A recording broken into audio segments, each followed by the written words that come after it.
Okay, Charles Moscowitz here. Thanks for joining me, everyone. Welcome to the program. My guest is Bill Taylor. Bill is a researcher and investigator in areas that certainly caught my attention and that I'm interested in. In particular, Bill, you've been talking about what can only be described as an international pedophile ring, and as that this pertains to people and groups, usually and for obvious reasons secretive, who are in positions of power and influence, and it transcends government. It's in areas of business. It's in areas of culture. So, for starters, Bill, could you please talk a little bit about how you got involved in this sort of research? Sure. I've been a follower of a number of YouTubers the past 2 or 3 years, and I sort of latched onto the George Webb group, and because he seemed to be on the mark with a lot of his information. And then there's also McDuff, which is like a co-researcher associated with the group. But we've sort of created a crowdsourced type effort using Twitter to sort of see who some of these names are. You hear a name. What's important about this name? Have I ever heard this name before? Has he committed any crimes before? So it started as basically a crowdsourced effort to look a little bit deeper into the names than an MSM would typically look into, which is not hard because they don't look into anything. So, in other words, you use good old-fashioned gumshoe investigation. You know what police investigators do when they investigate a crime. Sure. You know, you go out. I mean, we see this all the time on cop shows. This Right. is what they do. I mean, you go in and you do the deep work that's required to uncover corruption and uncover crime. I mean, that's why we are supposed to have. That's why our Constitution recognizes the right to free speech, the right to a free press. Not so you can. Free speech isn't so you can tell someone to go fuck off. I mean, that's what we want. That's what they say now. No, free speech is to investigate political corruption and investigate criminality. And when you do that, it's not always so popular because sometimes that criminality is taking place in positions of people who have power, and they're not going to give it up. They don't want to have this exposed. Right. So yeah, go ahead. So just briefly, the perfect example is Robert Schwan Mueller, and that's who we actually initially started looking into, because the mainstream media and the Wikipedia articles are all similar. So when you start to see these sources tell the same exact story, that he was a U.S. Marine, of course he was a U.S. Marine, very sober, Republican, straight shooter, the whole 9 yards. But really, who was really Robert Mueller?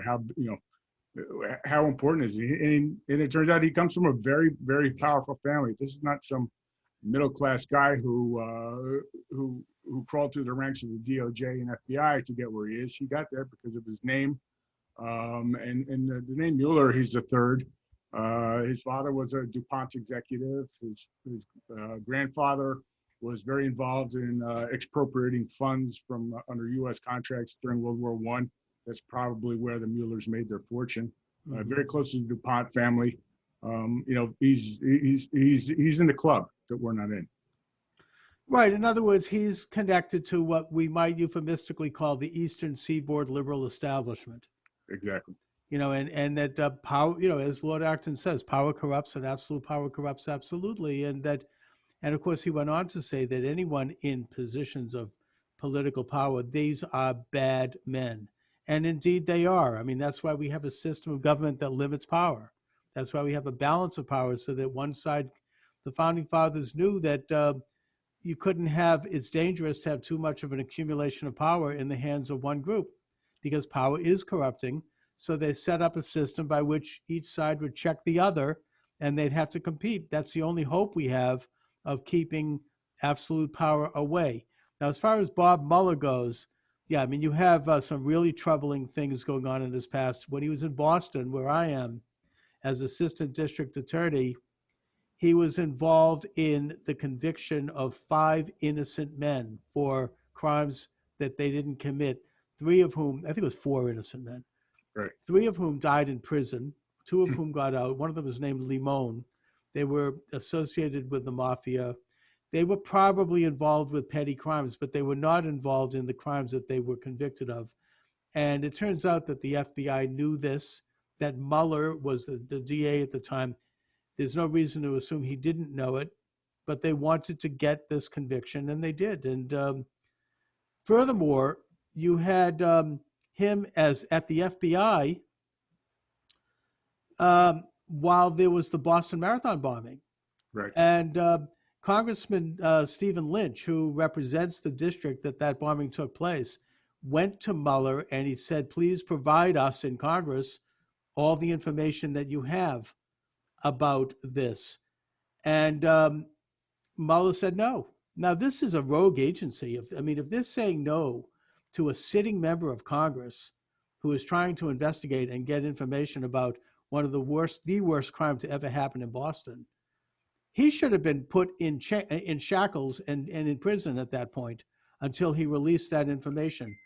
Unfortunately, Stephen Lynch doesn't have that kind of backbone, so he kind of shrugged his shoulders and said, okay, fine. But the point is that he's elected. He's supposed to represent us. That's right. Why we have Congress.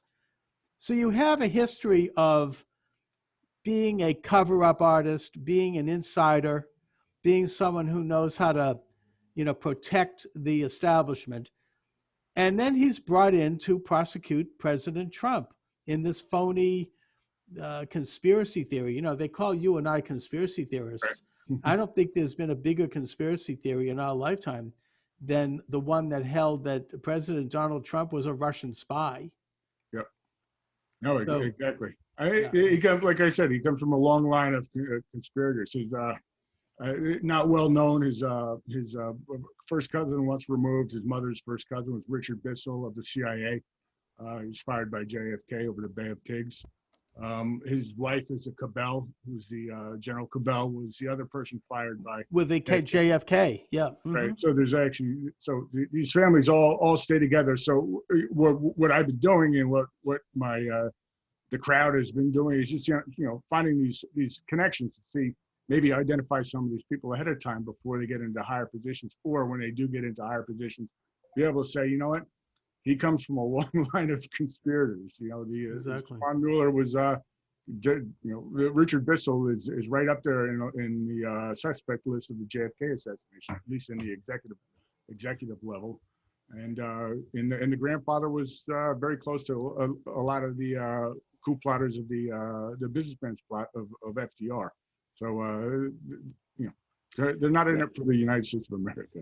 No, that's right. And I actually covered that topic in my book, Assassination in America, where I go all the way back in history.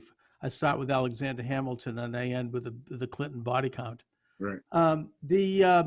You sent me a note about Allen Dulles. The Dulles brothers were big insider players, alleged conservatives, alleged Christians. In a way, they play both sides of the fence. Their uncle was Robert Lansing, who was the wartime Secretary of State during the Wilson administration that pushed the United States into the completely unnecessary war that is World War I, that prolonged that war, that opened the door to Bolshevism.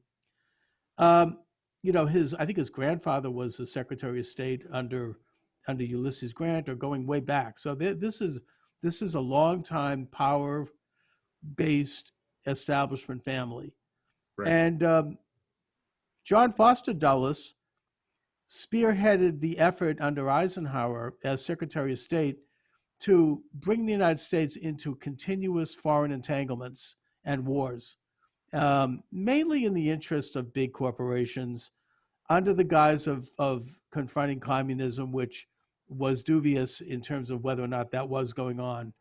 But in the process, he was involved in coup d'etat in Iran, which overthrew the government of Mossadegh, and which really is responsible for a lot of the turmoil there now. And the government in Guatemala, which also was responsible for the turmoil in Central America, where you had a legitimate government removed and terrible atrocity result. And there were other instances, I think Indonesia, we could go around the world, kind of using the U.S. intelligence as an informal enforcer around the world. And then, of course, Allen Dulles was head of intelligence, right? Yep. First in OSS, during World War II, and then the CIA. Okay.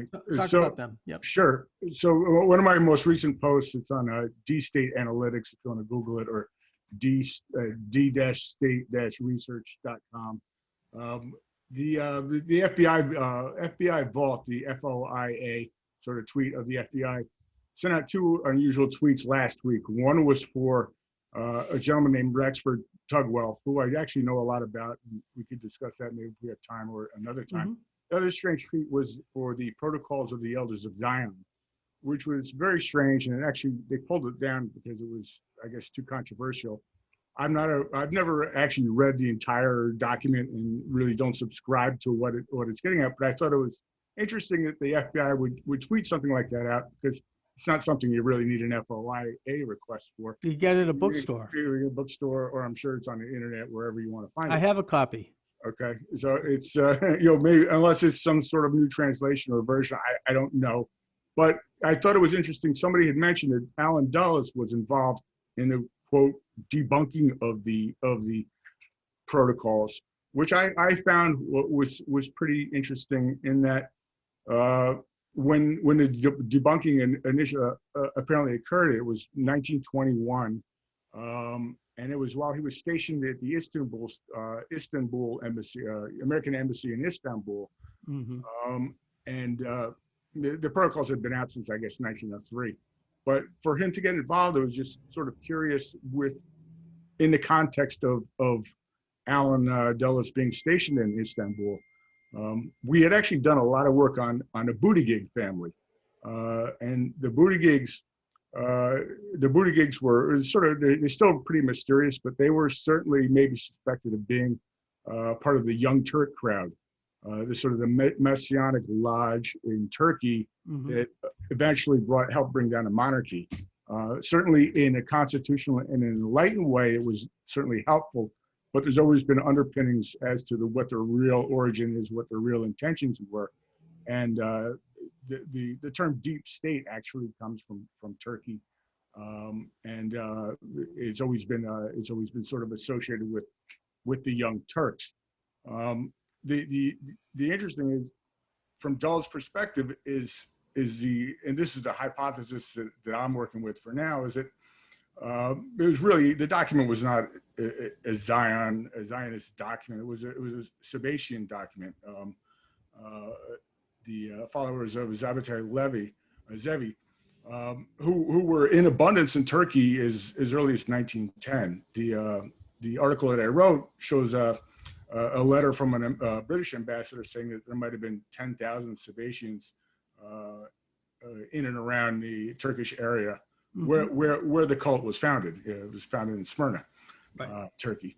So you sort of have the parts that I have read about the protocols, it doesn't look like really a Zionist conspiracy. It looks like a one-worlder conspiracy, and it looks like the blueprint for what the CIA would actually do for the next, when Dulles finally took over in the 1950s. It was world domination, infiltration of different institutions. And this was a Rockefeller method as well, the way he ran his business. So it looks like you have this powerful elite posing as Christians or Jews, but really they're getting their philosophy from this wacky cult that formed in the 1600s that pretty much everybody believes is blasphemous and really doesn't have a leg to stand on, unless you're evil, unless you have some form of evil, whether you're Jewish or Christian or Muslim, because the Young Turks were about inclusion, and the Sabbatians, as far as I know, were willing to take anybody. It didn't matter what your core religion was. So I thought that was interesting, and it serves as a very good distraction, to the extent that you could blame it on the Jews. You could blame whatever, right? There's the natural scapegoat in all these. It's always easy situations. To blame the Jews. Right, but really, is it Sabbatian really Jewish? I mean, if I'm Catholic, right? If I'm Catholic, if I go to a black mass on Saturday night and go to real mass on Sunday morning, I'm still a Satanist. Right. I mean, it's like saying that Satanism is Catholic because they do a Catholic mass where they literally invert all everything. aspects of the mass. I mean, they turn Right. the cross upside down. Right. The Sabbatean movement, and I've written about this in several of my books. Shabtai Zvi was really one of the most evil figures in history. He sought to pervert Judaic understanding of the Talmud and the Torah by subverting it, by turning it upside down, by saying everything that the Talmud and the Torah says, you have to do the opposite in order to bring about the Messianic age, because if we bring mankind down to such a low level spiritually, then the Messiah will have to come to save mankind. A complete blasphemy, complete heresy. He was exposed as a fraud in 1666 when he went to Istanbul and was expecting to take over the Ottoman Empire, and the Sultan gave him the option of either proving his messiahship by allowing him to fire an arrow through his heart or converting to Islam. And he chose to convert to Islam. He had led this messianic movement that had captivated the imagination of, unfortunately, a pretty large segment of world Jewry at the time, and non-Jews too, by the way. And that 90% of Jews were horrified and disgusted when they realized they'd been had and abandoned the movement. And it had always been opposed by the rabbis. But it stayed, and it went underground, and it shifted. And in Turkey, it became the Dogma sect. In Europe, it became the Sabbatians, and eventually there was another guy that came along, Jacob Frank, and they revived it in the 18th century. And it was a conspiratorial movement. It was an underground movement that sought to overthrow all of the moral order of the universe. I think that they probably linked up at some point with the Illuminati, which was a Catholic-based group, and with other secret societies. And they infiltrated the international establishment. It is a big problem. I think they had everything to do with the Young Turks. You know, there's a lot of rumors that the Sabbatians were part of that government, and there's rumors that Kemal Ataturk was a Sabbatian. I don't know. Who knows? He looks like one. But the point is, they wanted world revolution and the abolition of all governments, all religions. It was a war against God, basically. Right. Now, you say that Alan Dulles, and the Protocols of the Elders of Zion is a blueprint for this world government. I've read it. I've actually written about it in one of my books also. It is not conventional Judaism. Right. It doesn't even sound like Judaism. It's basically similar to the Communist Manifesto. It's a blueprint for world government. And I think that to affix it to anti-Semitism is actually an insult to Judaism, and it's a distraction because it gets people's attention away from what it really is, and it gets them to focus on their anti-Semitism, I suppose. Right. But Alan Dulles, I mean, I'm not surprised that he was involved in promoting it. I mean, I think that my understanding was that it was written, at least the conventional view was that it was written in Russia under the auspices of Tsar Nicholas II, who was upset after Russia lost the Russo-Japanese War, and he blamed the Jews because Jacob Schiff in New York was a big financier of Japan, and he ended up becoming a big financier of the Bolshevik Revolution also. So, that to me, I think that was the origin of it. Mm-hmm. But let's bring it to today. You had Alan Dulles establishing the CIA, first the head of the OSS during World War II, right, where he actually did some good things. I mean, one of the things he did that was pretty interesting was that he used disinformation. I mean, he's brilliant at propaganda to convince the German army of Austria toward the end of the war that the war was over and they all surrendered without a shot. Mm-hmm. Otherwise it could have prolonged the war.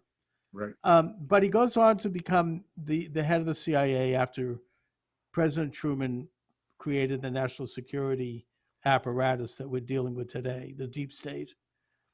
And Kennedy fired him after the Bay of Pigs. Right. So, looking at Dulles in the context of sort of what his debunk what the protocols say, you almost see like that was just sort of the roadmap or that was the agreement, to bring about this one world government. There's the same 1921 was the same year that the CFR was formed, and the whole idea of infiltrating, sort of corrupting from within these different institutions, it was exactly what the CIA did, not only overseas and in foreign countries, but also here. I mean, they would get their own. We've found some evidence of some new type names of CIA players within the FBI or the state, certainly the State Department, but almost every aspect. And certainly they've corrupted enough American politicians over the years to really affect their goals of a one world government, whatever their ultimate goal is. And then this if you look at the protocols as a Sebastian document, and using basically the Jews as a patsy. I mean, the use of a patsy alone is something very familiar to the CIA. Yeah, it's a classic technique. Sure, it's a classic technique, but also just the corruptibility through sexual deviancy.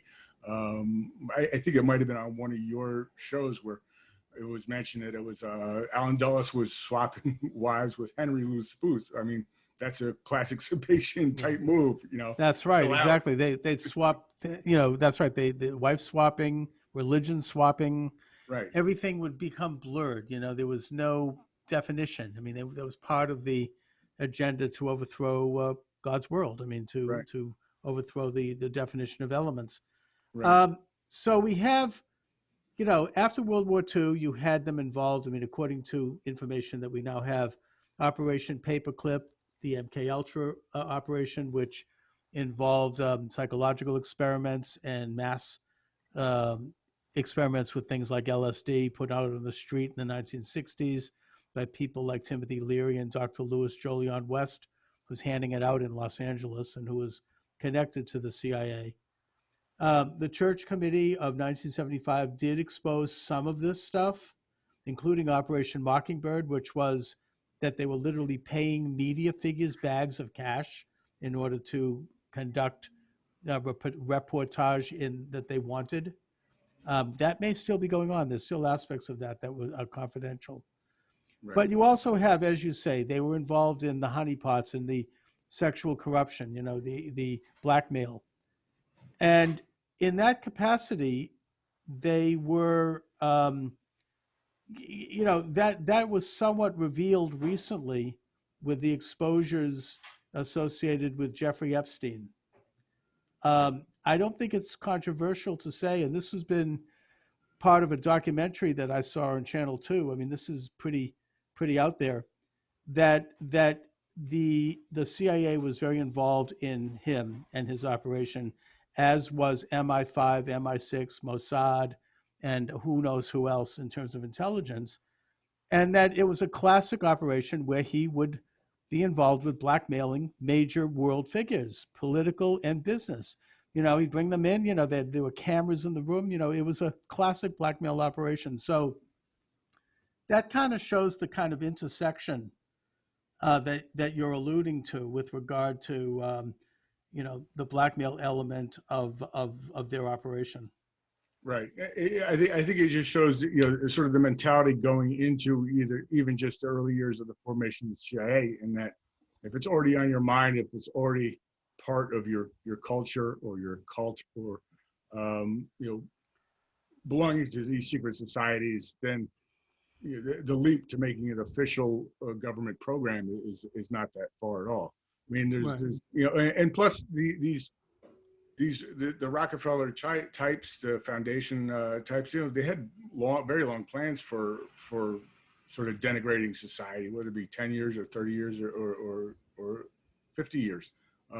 So the idea of coming up with something maybe after World War I, and then finally getting a chance to implement it after World War II, it might seem preposterous to a lot of people, who has a 50-year or 30-year or 40-year plan, but These people have a lot of money, so they can have 30 or 40-year plans, and they can throw Right. that money around. 100-year plans. 100-year plans. They And take that's what's it's scary the too. Fabian view. They take a Right. long lens view of changing the world by changing human nature, by getting us used to the idea of control and of dominance, and of giving up some of the things that are natural to us and conventional, like freedom. Right, right. And of course, we're seeing it now. Although I would say what we're seeing now is more accelerated. I think that It is. I feel like they feel like they're on a run, and hopefully they are on the run and being pursued. So I would think that this whole pandemic and everything else involved, the violence is more of a, we have to get this done now. We have to accelerate Plan D now, or else we're all going to be in trouble. It's a very scary time. I mean, because here we are in literally a state of medical martial law, right? People are willing, and I'm not suggesting that there isn't a virus. I mean, there is, however it happened. We could talk about that, but we're getting used to the idea of having things shut down, and it's not something that I think they're going to stop. No, There's at first there was that it would be over once we crossed the curve, which happened last April. Now it'll be over once we get the vaccine. Now they're saying even the vaccine isn't going to matter. They're still going to keep going because of global warming. Right. And it's only a couple of states. It's a couple of blue states that are really hammering things. I'm in New Jersey, and certainly Governor Murphy. The people who really don't pay attention to this stuff are just they're apoplectic and anxious more than anything else. They're anxious because one week you can send your kids to school for a full day. The next week it's half day. Next week it's video only. And it's it's the American form of gladio. You're just putting the populace in a state of continuous anxiety. Oh yeah, I mean every night there's a panic on the news, and that's where people still get most of their information. Right. And meanwhile, you had, as you say, the big blue states, particularly New York, putting COVID-19 positive people in nursing homes, which is resulted in thousands of deaths, and which inflated the numbers of deaths, and which is immoral, to put it mildly. I mean, it's to me this is an atrocity that is beyond belief. I mean, I don't know if they'll ever be held accountable. They probably won't. Right, and I'll mention something. It's another sort of hypothesis as to what's going on with that, and it goes to the point of maybe there's an acceleration in their plans going forward. If you look at the EO signed by Andrew Cuomo to put the patients in the nursing homes, it was signed March 25th, and I think it was made with a little bit of fanfare. March 26th is when President Trump said he's going to send the USN Comfort up to New York, which had 1,000 beds, and then you also had the Javits Center, Jacob Javits Center, another 2,500 beds. There was 300 beds in Central Park that were being unused. So we kind of, I always felt that it was more of a checkmate move by President Trump, in that there's absolutely no reason to shift anybody into a nursing home. All this capacity is readily available. And it was exactly, and it happened. It did seem to happen in the same blue states, including where I am in Massachusetts. Right. That also had the most draconian rules and most arbitrary type of rules. So anyway, Bill Taylor, talk a bit, because I'd like to have you back from time to time. You've got some great research. You've got your hand on a great amount of stuff that I want to delve into. But let my listeners and viewers know where they can get information about you and your work. Sure. Most of my work is published on my own website. It's called D State Analytics. It's D-State Analytics. And if you Google it, it will still come up. Although if you use DuckDuckGo or some other alternative, it'll probably come up higher. And the actual URL is d-state-research.com. You can also find me on Patreon under Bill Taylor. I'm on Twitter under @btaylor-71. And basically, and as I said, these articles, I don't necessarily have all the information that I'd like to have in these articles, but what it does is it prompts responses from people that we that are also pursuing these sort of matters of truth or matters of history, or that may have some sort of expertise that I don't have. And they'll send in the information. It might be an ancestry chart or something that's relevant, or some file that they have. But it does prompt discussion and further research into some of these deep state machinations.